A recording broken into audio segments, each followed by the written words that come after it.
24 de fevereiro de 2022. Sim, isso é real.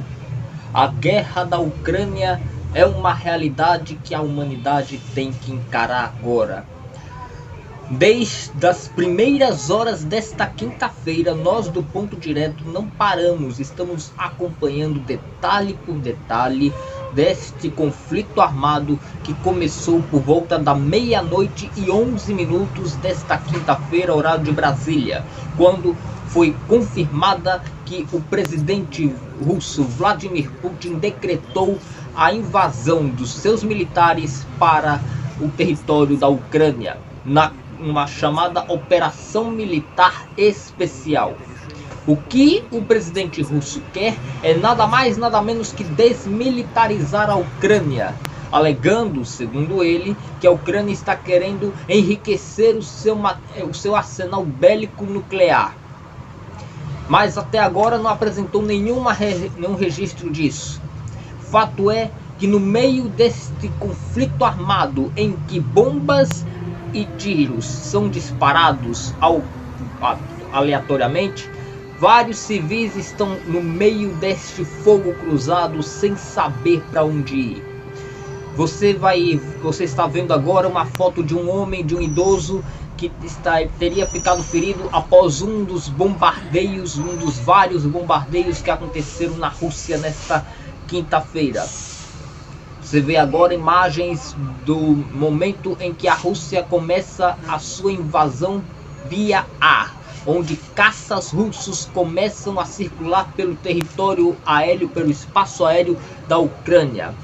Você vê aí bombardeios, tiros, lançamentos de mísseis. Essa imagem surpreende, essa imagem que chegou no meio da tarde pra gente, onde um míssil quase que atinge uma família dentro de uma casa na Ucrânia.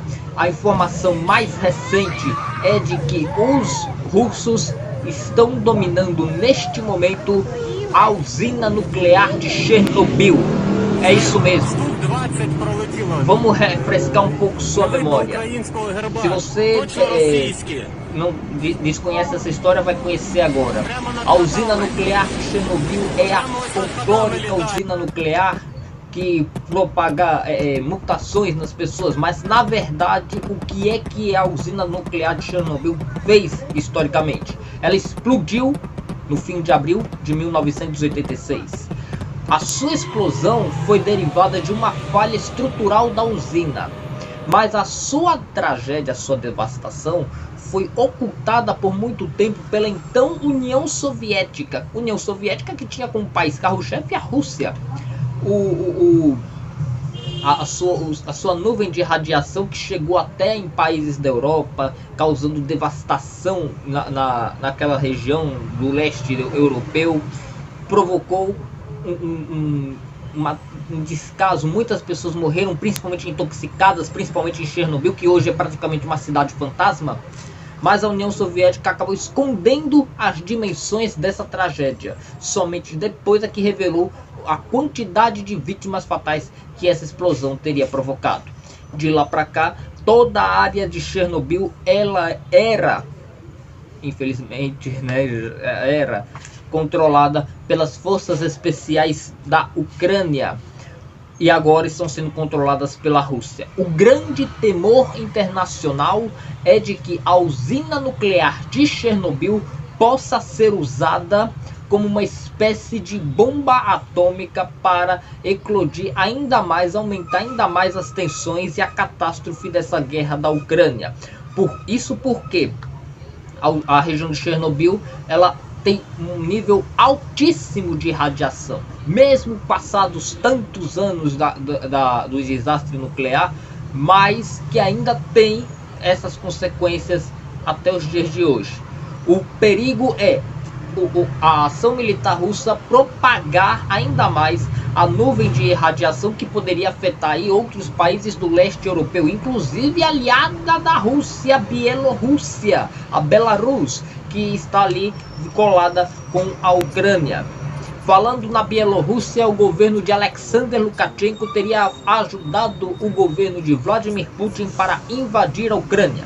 Com isso, a Bielorrússia também deverá vir a sofrer sanções, como informou hoje o primeiro-ministro britânico Boris Johnson. Vamos ver agora um trecho do discurso de Johnson no parlamento britânico em Londres, que aconteceu hoje no começo da tarde. Agora temos a missão clara.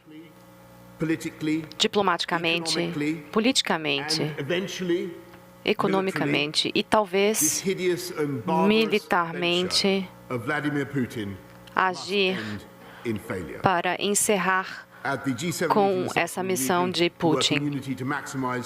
Vamos trabalhar em união para fazer com que Putin pague economicamente o preço. E isso deve incluir a dependência russa em petróleo e gás. Eu reconheço a decisão do chanceler Olaf Scholz de interromper o investimento no Nord Stream 2. E agora devemos agir com uma pressão máxima. De nossa parte, o Reino Unido está lançando o maior pacote de sanções econômicas que a Rússia já viu, com novas medidas para atingir as finanças russas e os bancos que já sofreram sanções nessa semana. Também vamos implementar um congelamento financeiro. Esses poderes vão nos permitir excluir os bancos russos do sistema financeiro do Reino Unido, que é o maior da Europa, impedindo-os de acessar os pagamentos e fazer pagamentos através do Reino Unido. Em relação ao comércio russo em libras e dólares americanos, os Estados Unidos também vão tomar medidas similares. Isso vai nos permitir banir as empresas estatais e privadas russas de obter financiamento no Reino Unido e de obter empréstimos. Vamos limitar o número de verba que poderão depositar em contas bancárias no Reino Unido, e as sanções também serão impostas a Belarus por seu papel na agressão contra a Ucrânia. No geral, vamos congelar ativos de mais de 100 entidades, além das centenas que já anunciamos.